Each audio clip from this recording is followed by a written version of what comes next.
ನಮಸ್ಕಾರ. ಬರಡು ಭೂಮಿಯನ್ನ ಮತ್ತೆ ಜೀವಂತವಾಗಿಸೋದು ಹೇಗೆ? ಬನ್ನಿ, ಕೆಲವು ರೈತರು ಕಂಡುಕೊಂಡ ದಾರಿ ನೋಡೋಣ. ವರ್ಷಗಳ ಕಾಲ ರಾಸಾಯನಿಕ ಕೃಷಿಯೇ ಸರಿ ಅನ್ಸಿತ್ತು. ಆದ್ರೆ ಆ ನಂಬಿಕೆ ಜಾಸ್ತಿ ದಿನ ಉಳಿಲಿಲ್ಲ.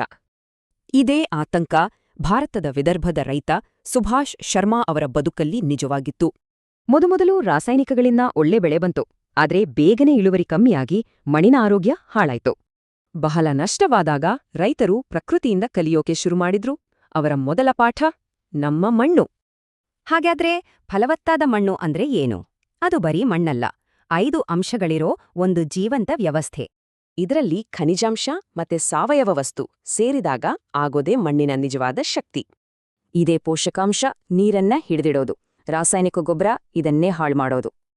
ಈ ತಿಳುವಳಿಕೆಯಿಂದಲೇ ರೈತರು ಹೊಸ ದಾರಿಗಳನ್ನ ಕಂಡುಕೊಂಡ್ರು. ಉದಾಹರಣೆಗೆ ಸುಭಾಷ್ ಶರ್ಮಾ ಅವರ ಗೊಬ್ಬರ. ಈ ಬಲವರ್ಧಿತ ಗೊಬ್ಬರ ಮಣ್ಣಿನಿಗೆ ಬೇಕಾದ ಸೂಕ್ಷ್ಮಾಣುಜೀವಿಗಳನ್ನ, ಪೋಷಕಾಂಶಗಳನ್ನ ವಾಪಸ್ ಕೊಡುತ್ತೆ.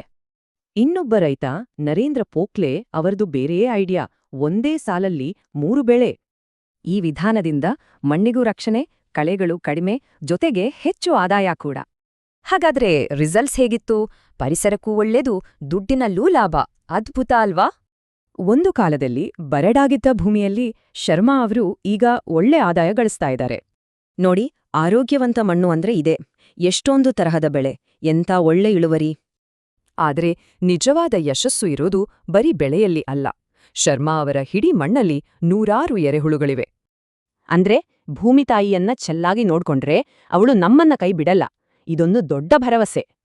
ಹಾಗಾದ್ರೆ ಕೃಷಿಯ ಭವಿಷ್ಯ ರಾಸಾಯನಿಕಗಳಲ್ಲ, ನಮ್ಮ ಹಳೆಯ ಜ್ಞಾನದಲ್ಲೇ ಇರಬಹುದಾ? ಯೋಚಿಸಿ.